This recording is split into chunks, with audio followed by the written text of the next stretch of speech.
This video contains the fair use of third-party content and does not violate copyright code or any of YouTube's terms of service.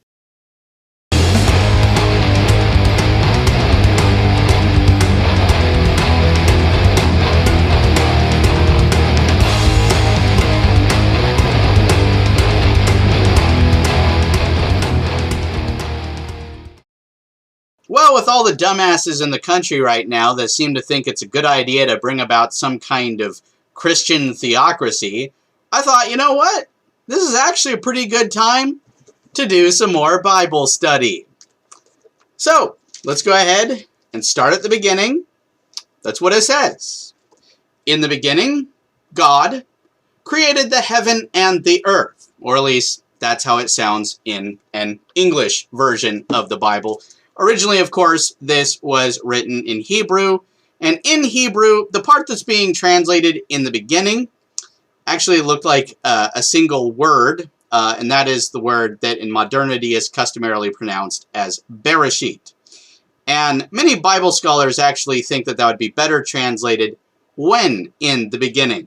And they see it as a response to the Babylonian creation account Enuma Elish, which starts off by saying when on high. So they see when in the beginning as a response to when on high.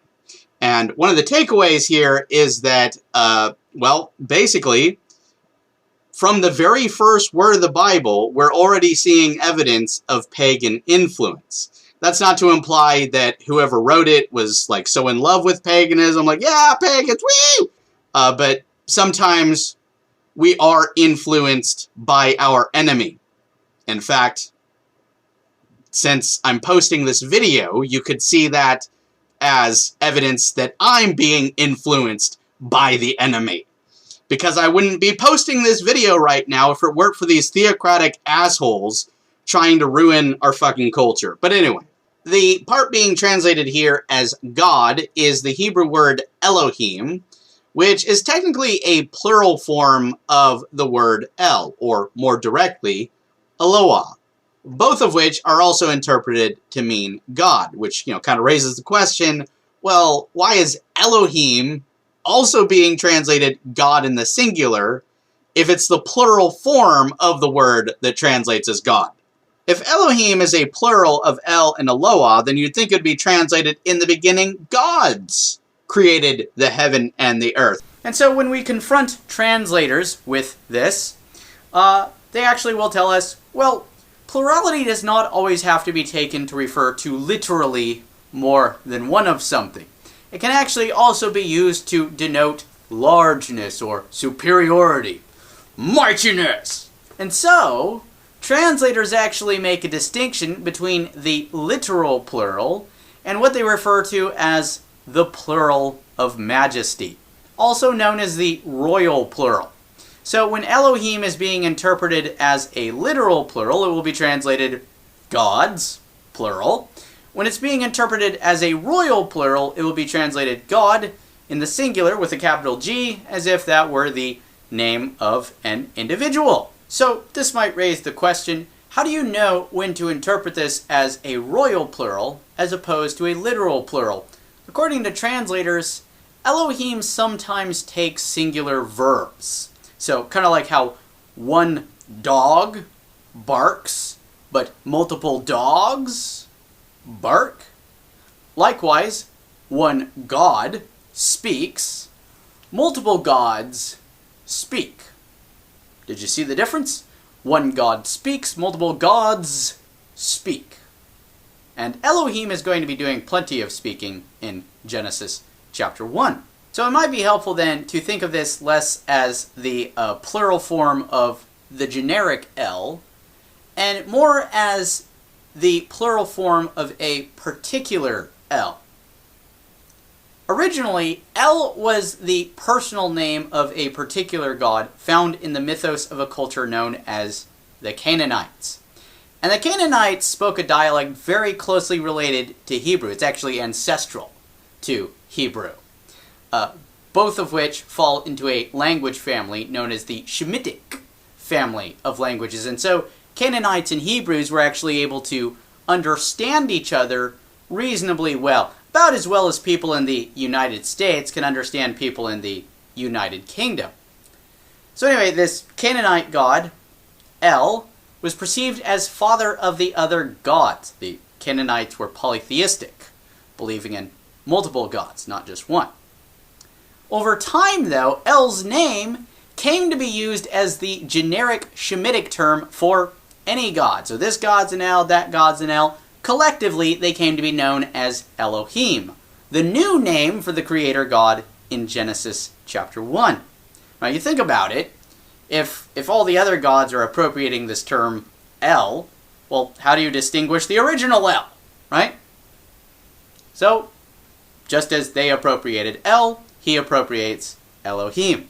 Or in other words, in addition to having evidence of pagan influence on the first verse of Genesis chapter 1, we also have evidence of an adapted pagan heritage. But the evidence for pagan influence on the first verse of Genesis chapter 1 doesn't stop there.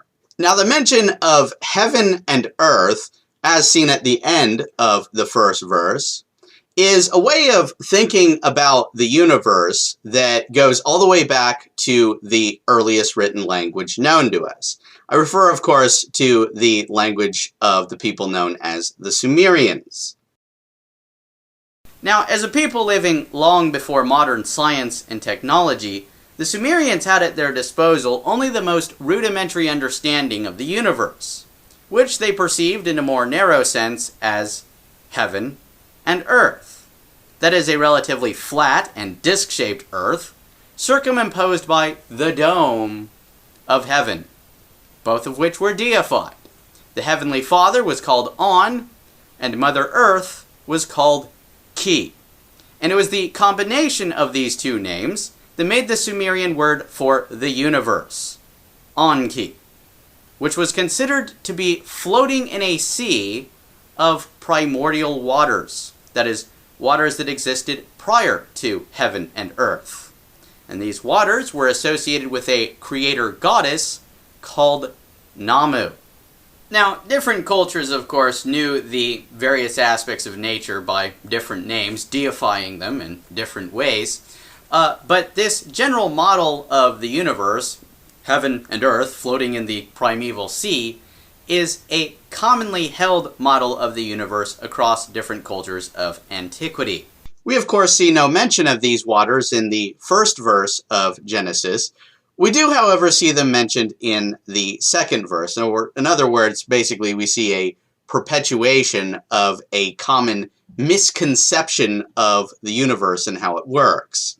Right? I mean, it's not like we got heaven up here, earth down here, and they're floating in a sea of primeval waters, right? So in addition to the pagan influence and pagan heritage that we're going to see throughout the Bible, there's also going to be a common theme of situations where what's in the Bible actually contradicts what's in reality. We have no evidence for the existence of the god Elohim. In fact, he completely contradicts the evidence that is actually available to us. I will, of course, be discussing the biblical account of things in more detail in future videos, but suffice it to say, what's in here does not match up with our understanding of the Big Bang, evolution of species, right?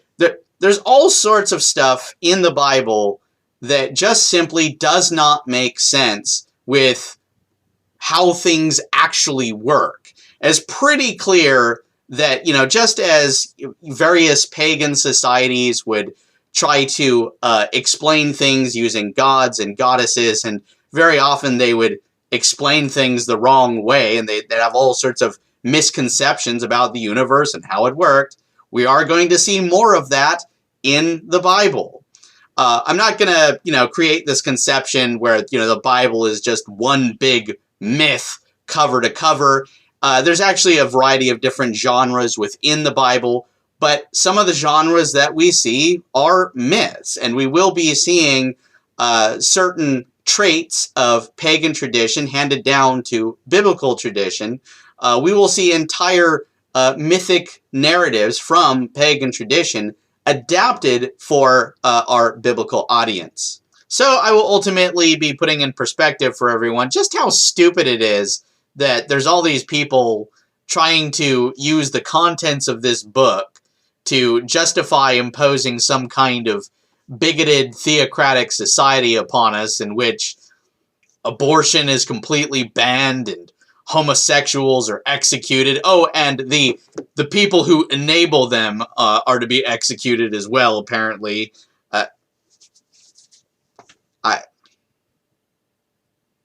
These people are out of control. They're taking over our government. It's like, wow, we gotta do something about this. We gotta like really expose the beliefs of these people. Get them to kind of snap out of it. Stop being so fucking stupid.